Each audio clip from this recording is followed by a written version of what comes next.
Live from WRAL News Headquarters in Raleigh, your number one source for local news. WRAL News, coverage you can count on. Family and friends of Alicia Watts are gathering right now to honor her memory, the significance of today's event. And we're talking about a wetter weather pattern. Here comes our first round of rain. We have days, more of it to come. I'll show you which days look the wettest. Your vote makes a difference in November, not this Tuesday. If you would like to be removed from future calls, please press 2 now. As voters head to the polls today in New Hampshire, that state's attorney general is investigating a deep fake phone call impersonating President Biden. Tomorrow marks 5 months since the body of Alicia Watts was found deep in the woods in Montgomery County. Good afternoon to you. I'm Jeff Hogan. And I'm Michelle McConaughey in for Renee Chu. Thanks for joining us. Her boyfriend, James Dunmore, was arrested for her murder. Today, family and friends of Alicia are gathering in Moore County for a prayer vigil. That's where we find WRAL's Chelsea Donovan outside the Montgomery courthouse. Chelsea. Yeah, Michelle, friends and family starting to trickle in here at the Montgomery County Courthouse. As you mentioned, they're hoping to just simply keep Alicia Watts's name alive. The goal here, keeping her name in the spotlight, and they plan to do, though, this morning. They're gathering here, of course, at the Montgomery County Courthouse. This is where they assume, and we assume, James Dunmore, her boyfriend that's charged in her murder, will go on trial. That time, of course, in the near future. We don't know that date yet. But you'll recall in this case, it was digital evidence from a cell phone that led investigators to find 39-year-old Watts. She's from Moore County. She was found dead by a cemetery near the small town of Norman. That's about 20 minutes from her home in Moore County. Now, investigators say Watts's body had been there since July 18th, 2 days after she was last seen in Charlotte with James Dunmore. Now, since late August, 51-year-old Dunmore has been sitting in a Montgomery County jail. This was a missing persons mystery that took a month before the arrest. Back out here live at the Montgomery County Courthouse, we understand there's several pastors that plan to arrive to engage the crowd here in prayer. We also know that Dunmore is expected back here in a Montgomery County courtroom on Monday. We, of course, are waiting to talk with prosecutors to see what is expected to happen in that case on Monday, or if this case will be continued. All right, Chelsea Donovan live outside the Montgomery County Courthouse. Thanks, Chelsea.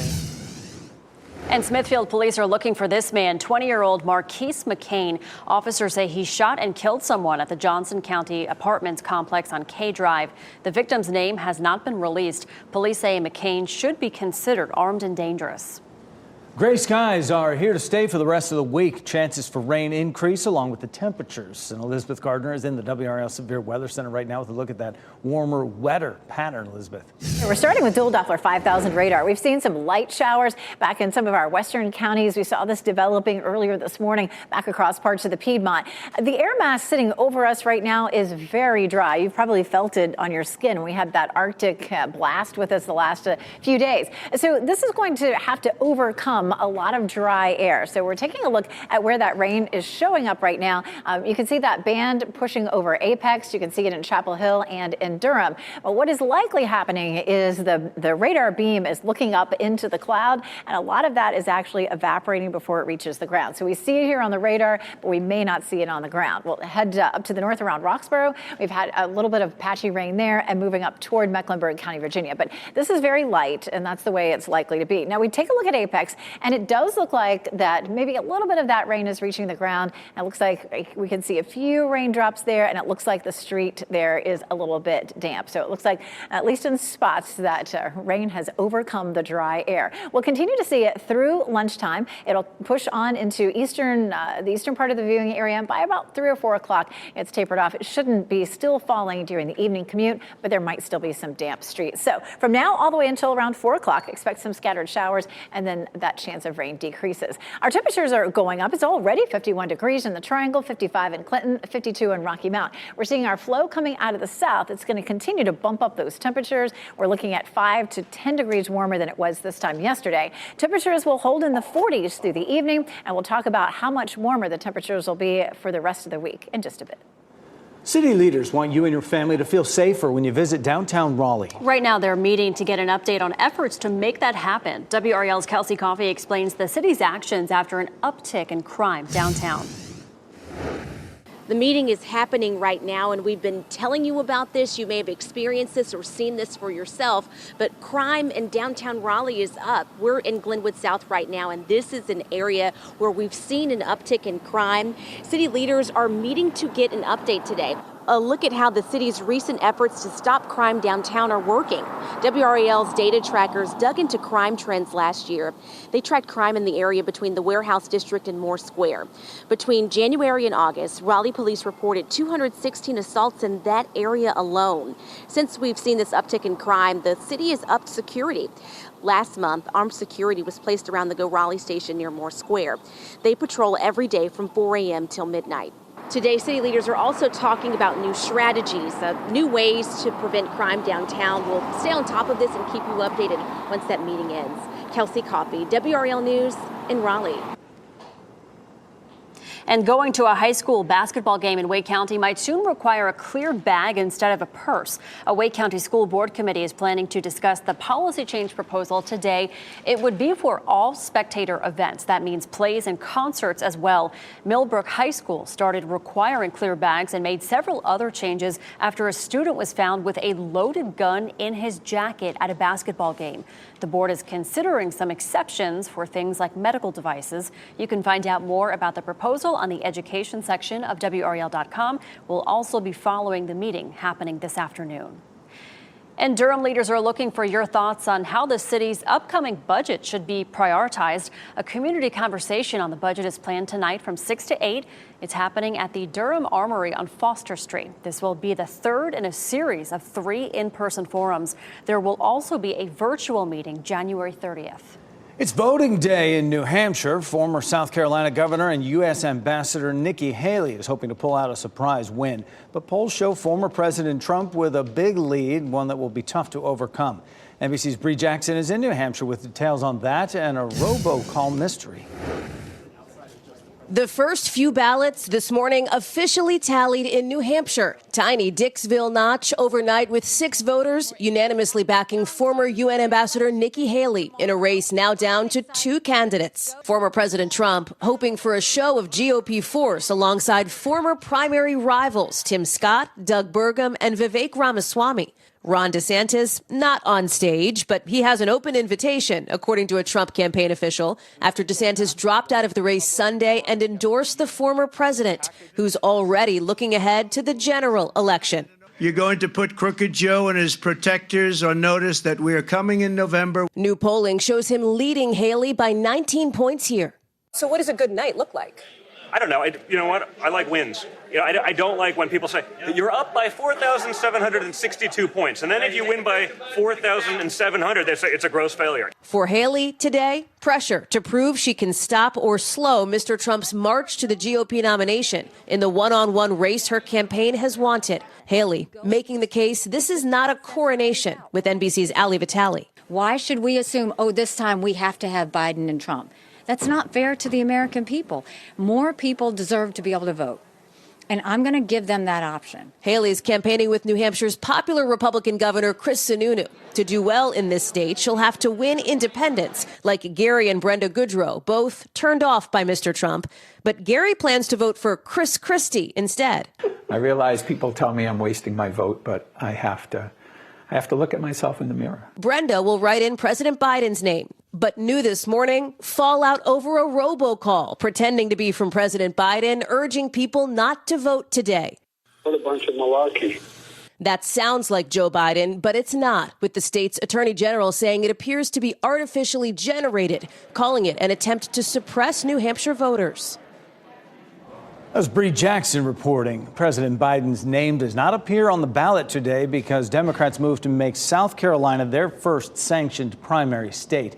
There is a write-in campaign, though, that is growing, so Biden could still win today.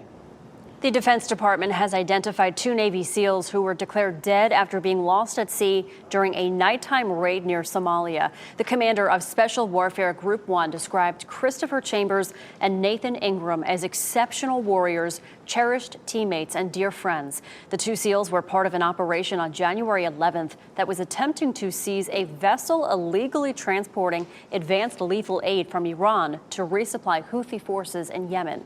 One of the SEALs was trying to tied to the board vessel in rough seas and fell into the water. The other dove in to help, and they both disappeared. The Navy searched for the two men for 10 days before it was called off. And the Israeli military says 21 soldiers were killed yesterday in the Gaza Strip in a single incident. This is the deadliest day for its forces since the war began.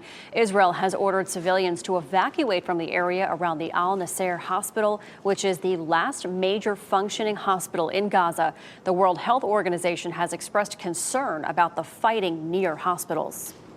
S&P 500 had a record day yesterday. So did the Dow Jones Industrial Average on Wall Street. As we check the numbers right now, though, the Dow has dipped below 38,000 where it reached yesterday. It's down 165 points right now. S&P 500 relatively unchanged this noon. The New York Stock Exchange down 22, and the NASDAQ is down marginally as well. Coming up next at noon, the Supreme Court has stepped in on the battle to control the southern border. What yesterday's ruling allows the government to do that is fueling a standoff with Texas. Also, Oscar nominations are out. The film that took the most and the popular movie star who got snubbed. Plus, jury selection for separate trials for the parents of Michigan school shooter Ethan Crumbley. How the trial could pit the parents against each other. Keep watching WRAL News over the air Channel 34 and Spectrum Channel 1257.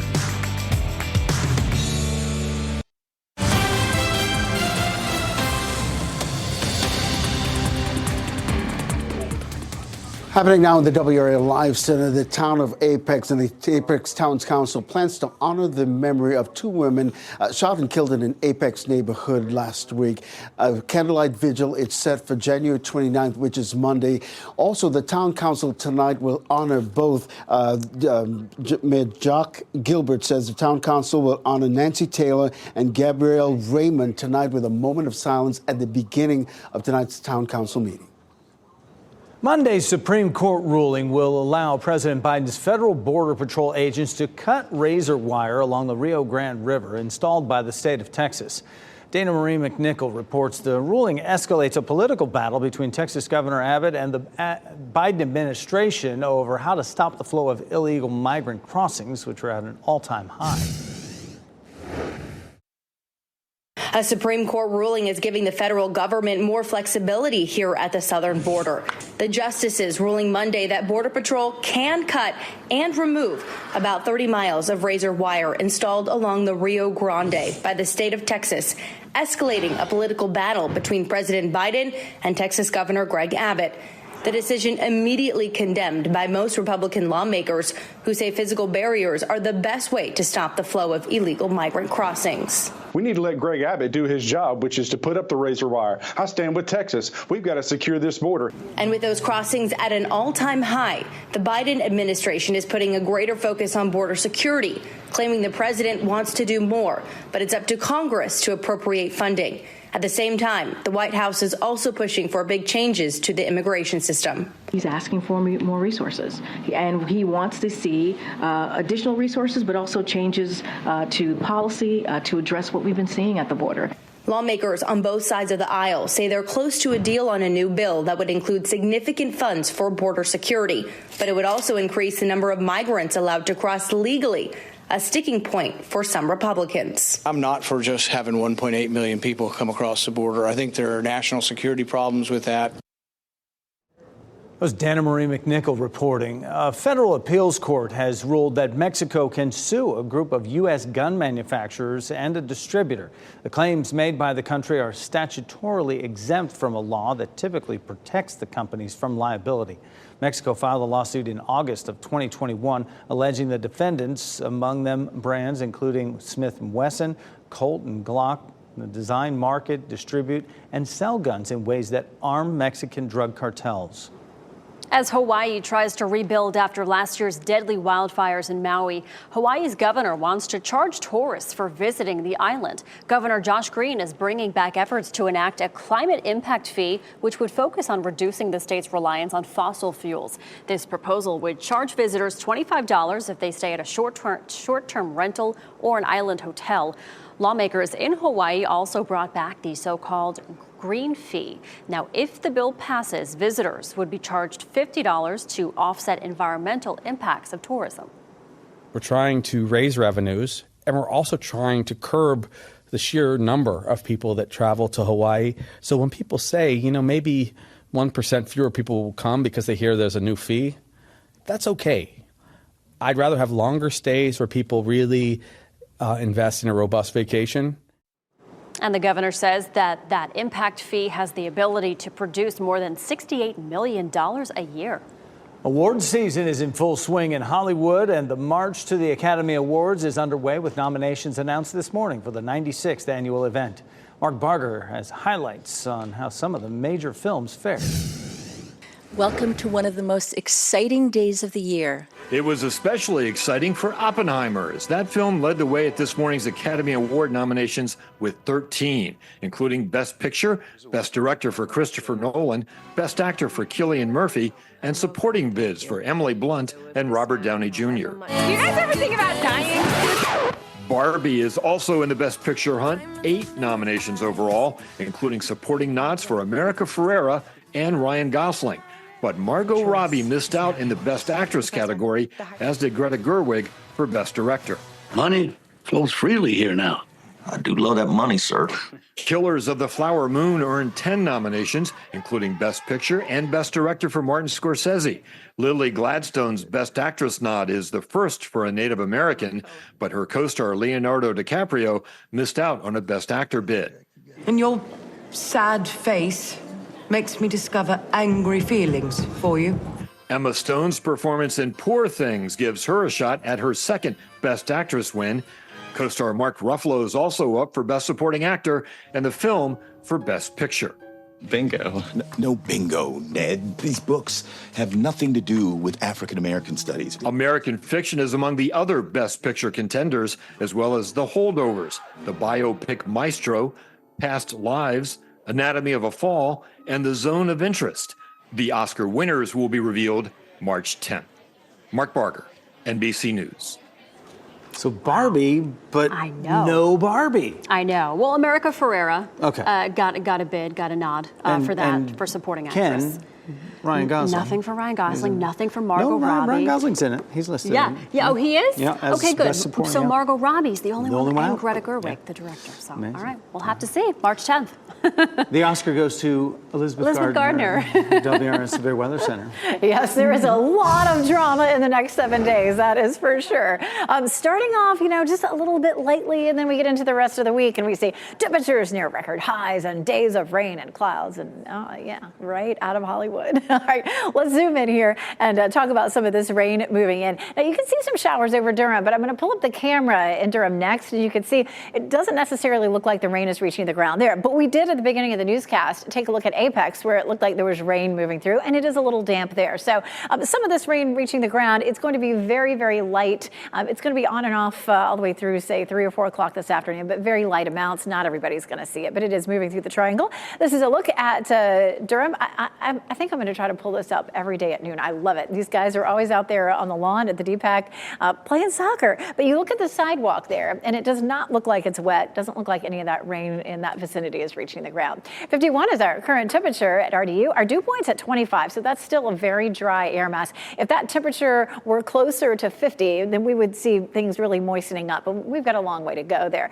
Temperature likely to climb on up into the mid-50s this afternoon, and then we'll see the rain tapering off. You can see here's Futurecast with the showers continuing there at 2 o'clock. We'll push it on ahead to around 4 o'clock and really starting to fizzle at that point. There shouldn't be much rain left during the evening commute. We are trending drier for Wednesday. We're going to walk through Wednesday as well as Thursday, Friday, and Saturday coming up in just a little while. For Thursday, 50% chance, 50 Friday, and 50 Saturday. Now, we're not looking at an all-day rain each day. A lot of that's going to be nighttime. So again, I'll walk you through that coming up in just a little bit. Let's take a look at temperatures across the area. 40s still in Roxborough and South Hill, but it's 55 55 in Clinton right now, 53 in Goldsboro. The warm air is moving up from the Gulf of Mexico, so those northern counties will be the last ones to see that warm up. But generally, we're looking at 5 to 10 degrees warmer than we were this time yesterday. Around town, looking at 54 in Raleigh, 53 in Durham, and 57 for the high in Fayetteville. Our wind has been fairly light for today, but watch what happens as we get through the next 24 hours. Watch these wind streams, these arrows. All of a sudden, we get into Wednesday, and they really start to move faster and turn red. That's going to bump up our temperatures well into the 60s, and then eventually 70s on Thursday and Friday. So 52 is our normal high. We're close to that today. We jump into the 60s Wednesday and 70s for Thursday and Friday, 73 and 74 respectively.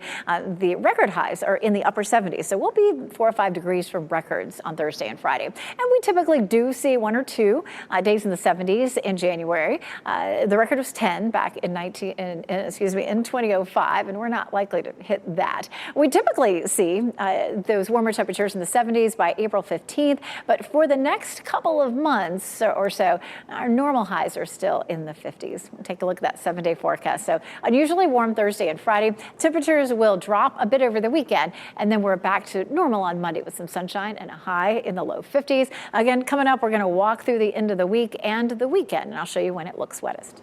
All right, Elizabeth, thank you. A fight at a Chatham County High School basketball game left a principal injured and an 18-year-old now facing charges. We'll look into the work being done to improve safety at games and inside schools at 6 o'clock. Also, 5 on your side reveals some of the foods you eat have higher levels of chemicals and plastics than others. What to look out for and how to avoid the effects of that.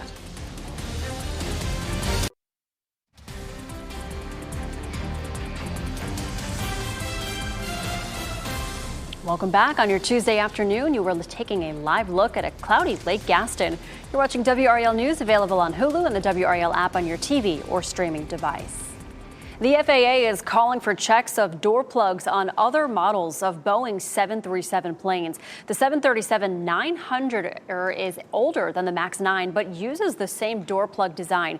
The FAA notes that the door plug has not been an issue with the 737-900 model, and airlines including Alaska, Delta, United, they all say they've already begun inspecting their fleets.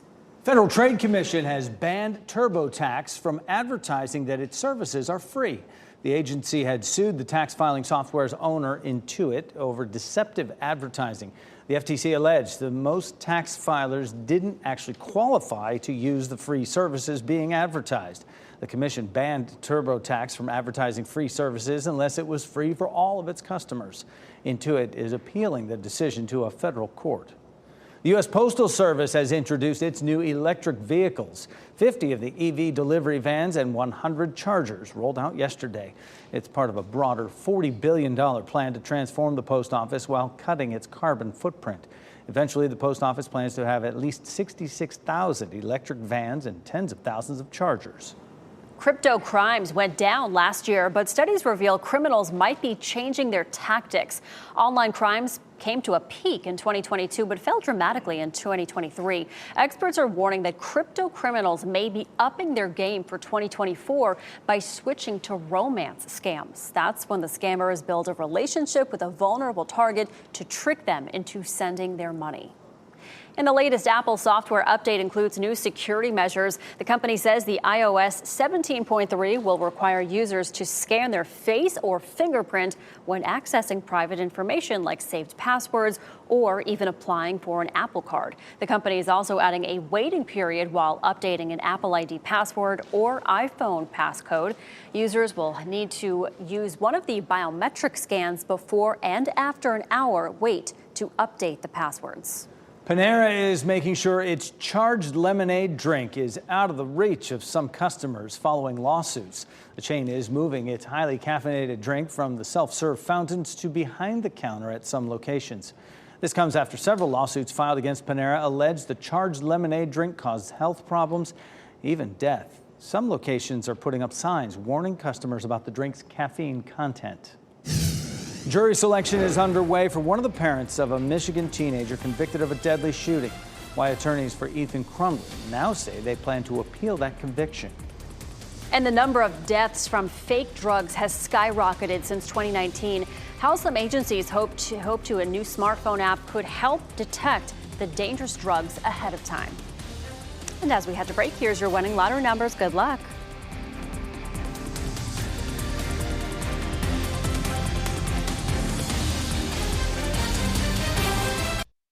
Shot in 4K ultra high definition. Your number one source for local news. WRAL News. Coverage you can count on. Earlier this morning, jury selection set to get underway in the first of two separate trials for the parents of 2021 Oxford school mass shooter Ethan Crumbley. The rare case could pit the parents against each other. NBC's Adrian Broadus has more. This morning, history unfolding in a Michigan courtroom. Jennifer Crumbley, the mother of convicted school shooter Ethan Crumbley, starts trial. Her husband, James Crumbley, also facing manslaughter charges, will be tried separately. In 2021, Ethan Crumbley opened fire at a suburban Michigan high school, killing 4 students and injuring several others. Prosecutors say he used a semi-automatic handgun purchased by his dad as an early Christmas gift days before the shooting. Crumbley, 15 at the time, posting online, quote, "Just got my new beauty today." The terror that he caused in the state of Michigan and in Oxford is a true act of terrorism. Prosecutors also say there were warning signs days before the shooting when a teacher saw Crumbley searching for ammunition online. His parents allegedly dismissed calls from the school at the time. Authorities say Jennifer Crumbley sent a text saying, quote, "LOL, I'm not mad at you. You have to learn not to get caught." And the day of the attack, a teacher discovering hand-drawn images of a gun pointing at the words, quote, "The thoughts won't stop. Help me." Then both parents were called to the school, but prosecutors say they declined a request to take Ethan home. Crumbley, who was charged as an adult, received a life sentence without parole last month. Victims testified at his sentencing in December. Justin told us he was in the bathroom with the shooter. The next text we got from him after was, quote unquote, "I love you guys." Little did I know that would be my last text I ever received from Justin. But in newly revealed court documents, Crumbley is appealing the sentence, and his attorneys now say he will be advised to resist testifying in his parents' trials. Vin Johnson represents 2 students killed by Crumbley and others who escaped. Those parents sat in that room with the administrators and didn't tell them about the gun, didn't tell them about all the problems that this kid was having at home, didn't tell them about any of this. He says these families believe Jennifer and James Crumbley should be held accountable. That was Adrian Broadus reporting.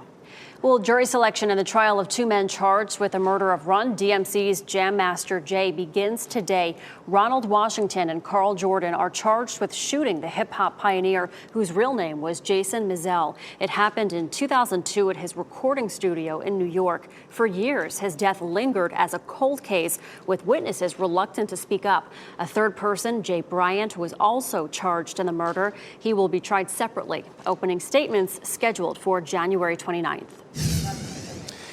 And happening now in the WRAL Live Center, new information into the death of an Elizabeth City State University student from Nash County.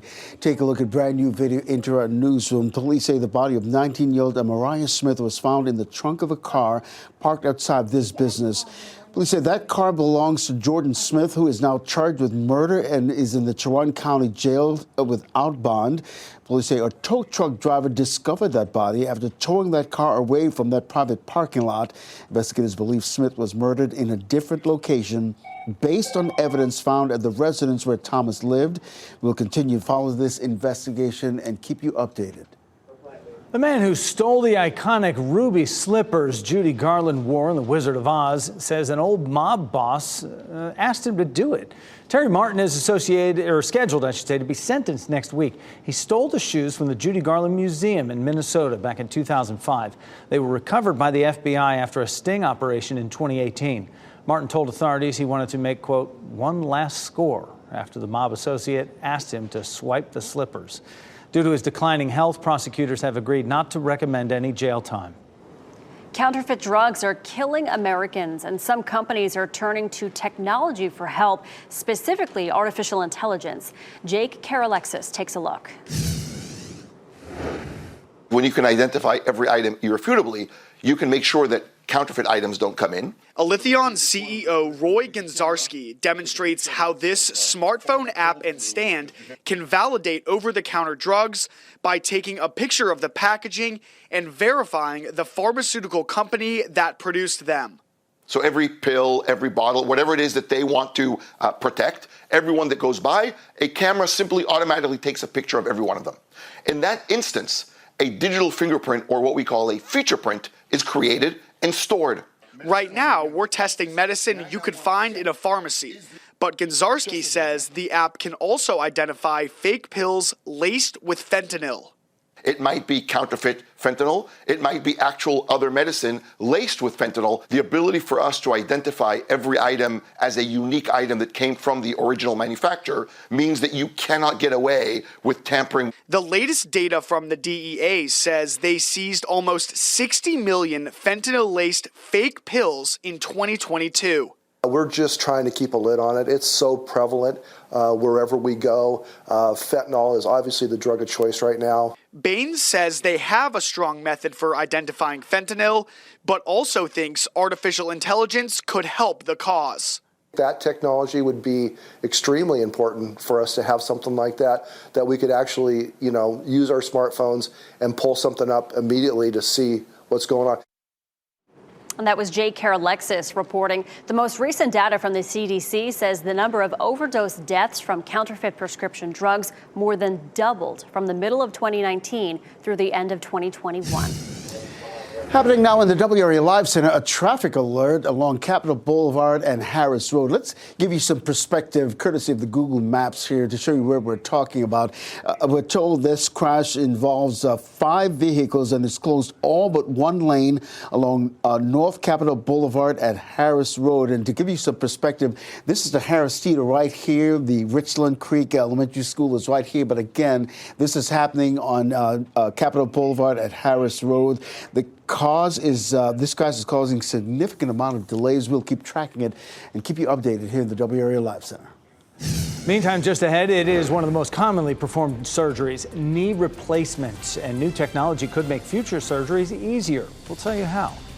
For news, traffic, and weather of the day, be sure to download the WRAL News app.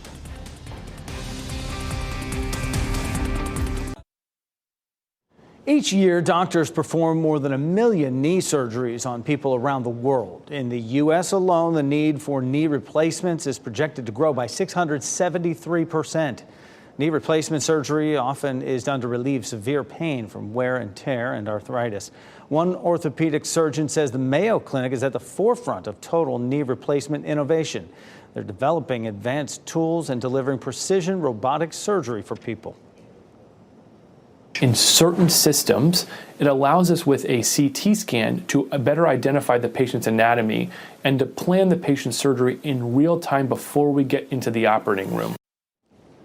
Robotics provide real-time data on the knee function during surgery, and it can also help identify if a patient is struggling after the procedure. Treating loneliness and social isolation may lower health complications for people classified as obese. Researchers analyzed data from nearly 400,000 people in the UK. The study revealed all causes of death for people classified as obese was 36% lower in people who felt less lonely and socially isolated over time. Social isolation was the greatest risk factor for all causes of death, including cancer and depression. Samsung is racing against Apple to develop a blood sugar monitor that's non-invasive and doesn't break the skin.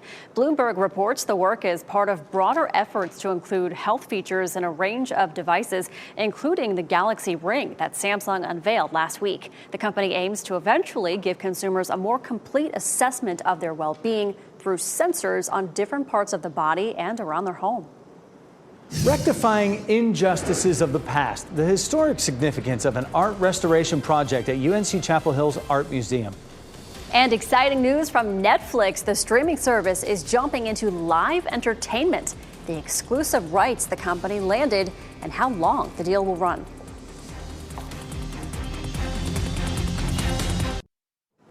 Welcome back. 12:44 on your Tuesday afternoon. Some of us starting to see a little bit of rain push in. Meteorologist Elizabeth Gardner has been telling us all morning long we could see it later on this afternoon. This is a first round of what we could see for a number of days. Now, tomorrow looks like it'll be fairly light, if any, but then Thursday, Friday, Saturday, Sunday will have increasing chances for rain. A little bit of light patchy rain showing up here in Chatham County. We'll zoom in and you can see from Durham northward up the I-85 corridor. We're seeing the showers all the way up towards South Hill. So some scattered rain there. We'll head back down to the south. Looks like it's ended in Hillsborough and Durham, but continuing to rain in Creedmoor, up through Norlina, and again along the I-85 corridor. We'll take a look at Apex, and we did have a few sprinkles show up. I've been hard pressed to find any spots, even underneath the patches of rain on the radar, that it looks like it's reaching the ground, but it definitely was reaching the ground there in Apex just a little while ago.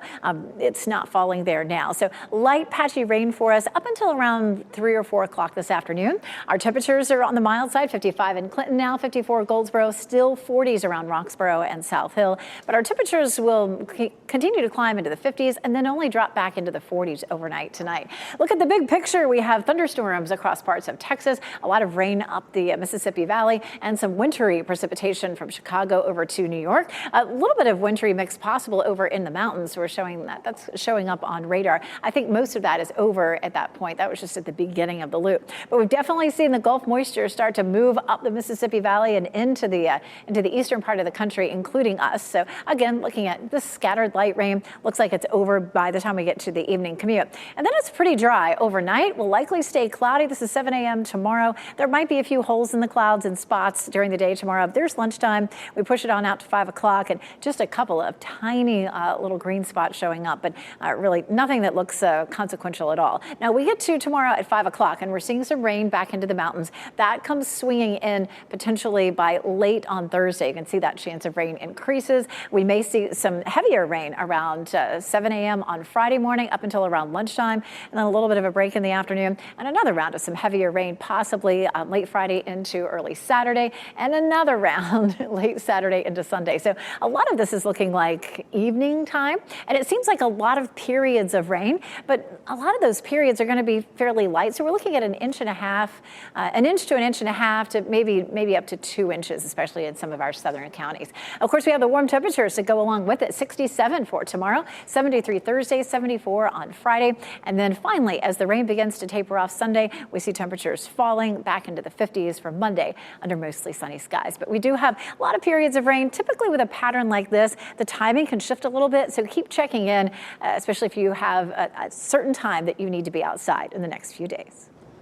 A painting on display at UNC Chapel Hill's Ackland Art Museum has been removed and returned to the owners. The painting, called The Studio of Thomas Couture, was purchased by the school in the 1970s. The museum decided to return the artwork after learning that piece was originally stolen by Nazis from a Jewish family during World War II. And joining us now to talk about this is Dana Cowan, the art curator of the Ackland Art Museum. Dana, thanks so much for being with us today. What a story this is. Was there an aha moment? How did you learn of the background of this painting? Well, first, thank you so much for having me. We first learned that there was a claim on this painting in May of 2022, and we were approached by an art historian who had discovered this painting in auction records, and through an online search of our collection, was able to locate the painting at UNC at the Ackland. And so the Dorville family, you notified them. How'd you find them, first of all? That had to be an adventure, and what was their reaction? Well, they actually found us. Okay. So they were working with a group in France who specializes in provenance research. And so this group contacted us. And so then we did our due diligence and went through the auction records and all of the files that they had provided for us and determined that indeed the painting was acquired in a dubious fashion. Yeah, that's an understatement. The family sold the whole collection to pay to flee persecution, and they never got any money for it. Is this just a pursuit of righting a wrong? Yes, this is absolutely something that was devastating for this family, especially because a number of members of the family were not able to leave, and so were sent to Auschwitz and did lose their lives. And so this is definitely a righting of a past wrong, and which is why restitution of looted items is so important.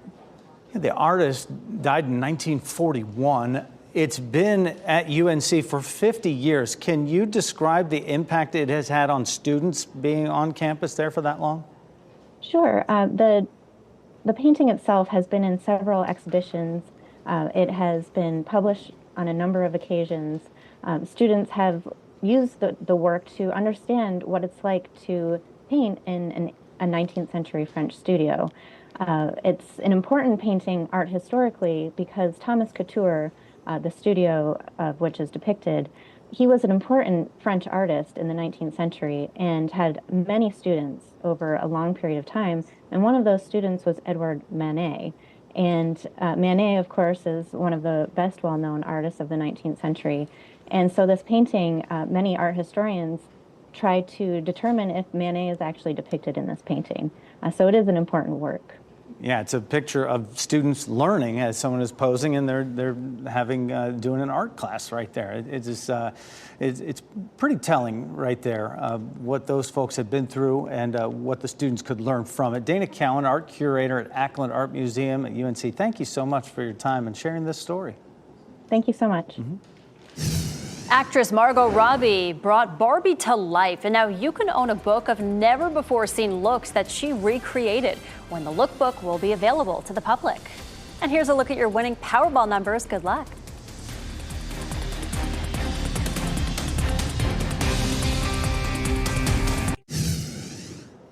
We wrap things up with a look at a few of the headlines we're following for you today. Tomorrow marks 5 months since the body of Alicia Watts was found deep in the woods in Montgomery County. Her boyfriend, James Dunmore, is charged in her murder, and today Watts' family and friends held a prayer vigil in Moore County. They say the goal is to simply keep Alicia Watts' name in the spotlight.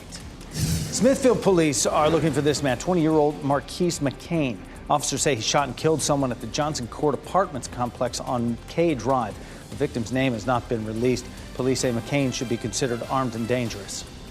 A Wake County School Board committee is planning to discuss a policy change proposal today that could require a clear bag at all spectator events. That means games, plays, and concerts. Millbrook High started requiring clear bags and made several other changes after a student was found with a loaded gun in his jacket at a basketball game. The board is considering some exceptions for things like medical devices.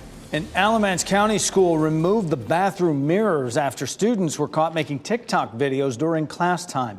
Southern Alamance Middle School removed the mirrors to cut down on distractions. Officials say they've seen fewer students asking to be excused during class since the mirrors were removed. They've also started using a digital hall pass system to keep track of students.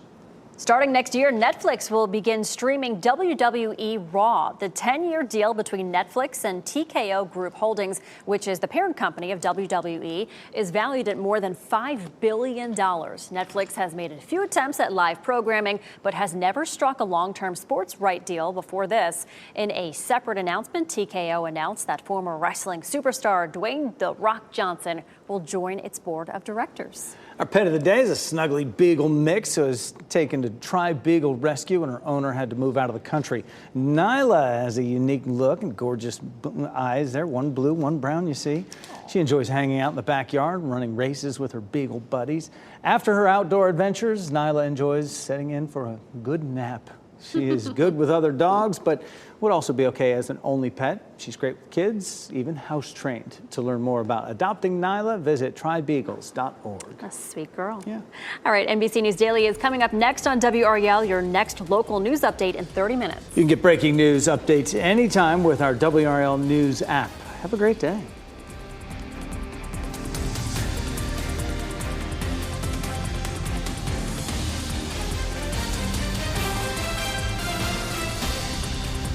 Keep watching WRAL News over the air Channel 34 and Spectrum Channel 1257.